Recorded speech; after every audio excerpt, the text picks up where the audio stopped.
So the next like really big thing happening is this connection to Saturn and Uranus. So they're making like a sextile, which is really interesting. I mean, Mercury and, like I said, Mercury, Venus, and Saturn are all kind of hanging out in Pisces, conjunct each other, and they start to kind of form this sextile to Uranus and also trine Mars over here in Cancer. So there's like this little connection happening between, you know, all these planets in Pisces with Uranus and Taurus and Mars and Cancer.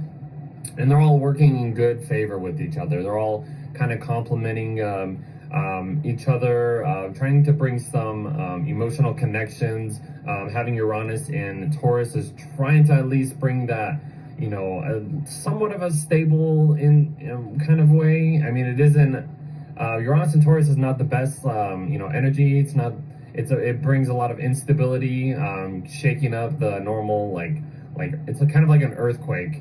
Trying to keep things set up, but there's like some shaky ground or whatever. But in this configuration, this is at least, you know, bringing some balance and whatever in a way. But let me get back to this Saturn sextile Uranus. So this is good. I mean, this is an outer planet, you know, sextile. This is a little configuration of a little gesture, a little opportunity between the planet of, you know, responsibilities, matureness, long-term goals, kind of just being a little rigid, cold, limitation and stuff like that, mixing together with the unpredictable planet of Uranus, which can bring, like I said, instability, chaoticness, but it can also bring a little bit of liberation, you know, breaking outside the Saturnian walls, like I like to say. Because if you're looking at the planets from an order and stuff like that, like, yeah, Saturn is like the furthest planet that we can actually see. If we're looking at the night sky or whatever, it's a very distant kind of like beige light color or whatever in the sky, but it's like that's as far as we can go, and that's kind of like representing our limit of where reality is or how reality is and stuff like that. So when you get beyond Saturn, you get to Uranus, and that's just like breaking beyond the wall.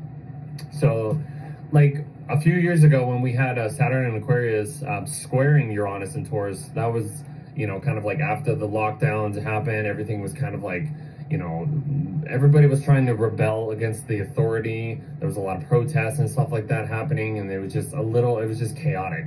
You know, everybody was like, it's like the authority figures were trying to, you know, keep everything locked in a certain place, closed, and then everybody else was trying to do the Uranus side by breaking out of that cycle.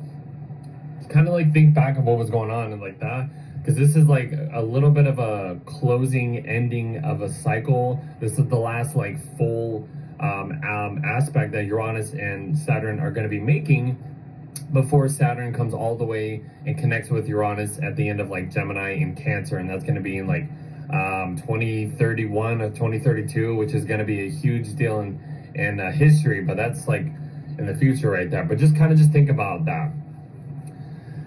So this isn't going to be something that's going to just, you know, give you the opportunity to break through certain things. This is just like a slow moving breakthrough, basically. That's all you could say. Or just working with your long-term goals and having a little bit of a liberative, innovative, inventive kind of mindset that can help you, you know, with any long-term goals, or just bring some little bit of, you know, stability, kind of bringing the earth and water element mixing together. I don't know. I mean, we can go on and talk about that, but that's really interesting. I feel like that's a really important thing to talk about. So, but all this stuff here, like I said, they're all trining Mars over here in Cancer. Uranus is in the mix in the sextile. So this is a minor grand trine, as we call. So this is a really interesting configuration here. So I would take it, you know, I mean, even though they're in retrograde at this point, but it's like, it's a nice little aspect happening, you know, at this point. And then the sun's kind of